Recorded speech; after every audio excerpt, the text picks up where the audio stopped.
Hindari arogansi.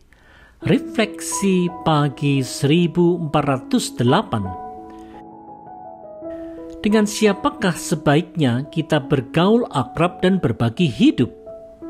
Mari dengarkan petunjuk dari Amsal 16 ayat 19. Lebih baik merendahkan diri dengan orang yang rendah hati daripada membagi rampasan dengan orang congkak. Saudara-saudara, bila seseorang ikut berbagi harta rampasan dengan orang yang congkak, maka orang itu sebenarnya telah ikut melakukan kejahatan juga. Bergaul dengan orang congkak seperti ini justru akan membawa kepada kehidupan yang makin jauh dari kehendak Tuhan. Tidaklah demikian bila seseorang bersahabat dengan orang yang rendah hati. Pergaulan seperti ini akan menolong seseorang untuk belajar menjauhi kehidupan arogan yang dibenci Tuhan.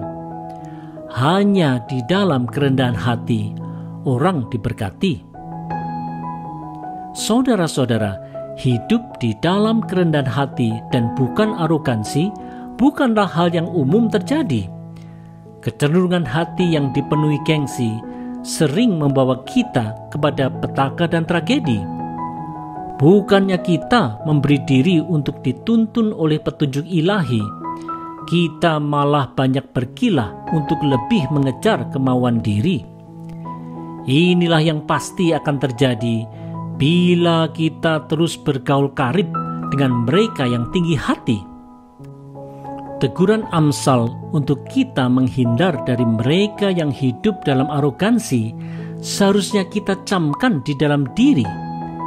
Janganlah kita menjadi mabuk karena segala tawaran tak suci yang justru akan menjerumuskan kita untuk makin jahat di mata ilahi. Marilah kita perbaharui diri dengan komitmen suci pada kemauan ilahi. Mari sadar diri.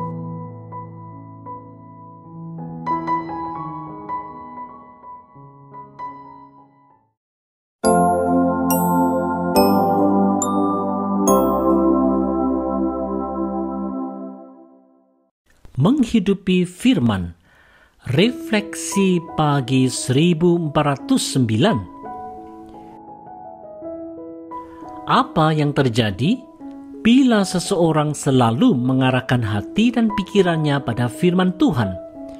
Ini petunjuk Amsal 16 ayat 20. Siapa memperhatikan firman akan mendapat kebaikan, dan berbahagialah orang yang percaya kepada Tuhan.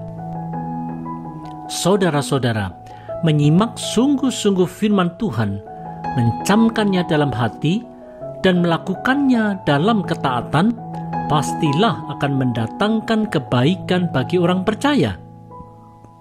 Karena Tuhan itu setia, maka apa yang telah dijanjikannya itu pastilah akan dilaksanakannya. Untuk beberapa waktu, bisa saja kebaikan Tuhan itu tidaklah dapat langsung terlihat jelas.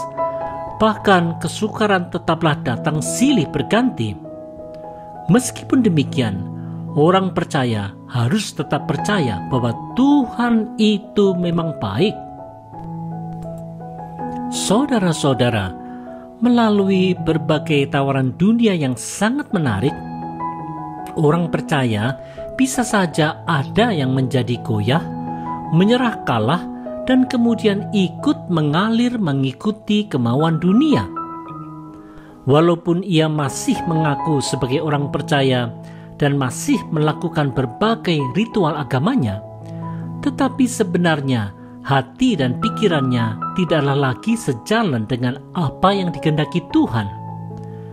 Karena ia begitu larut dalam kehidupannya yang jahat itu, teguran firman Tuhan tidaklah mau dipedulikannya lagi. Oleh sebab itu, marilah kita tetap peka akan teguran firman. Petunjuk firman pastilah akan membawa kebaikan. Melalui kehidupan yang berlandaskan firman ini, kita akan hidup dalam takut Tuhan dan kita pasti akan berbahagia.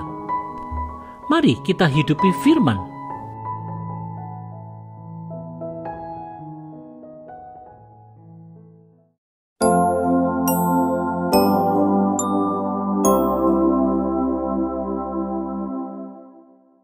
tajam karena hikmat firman. Refleksi pagi 1410. Apa ciri orang yang bijaksana dalam berpikir dan berkata-kata?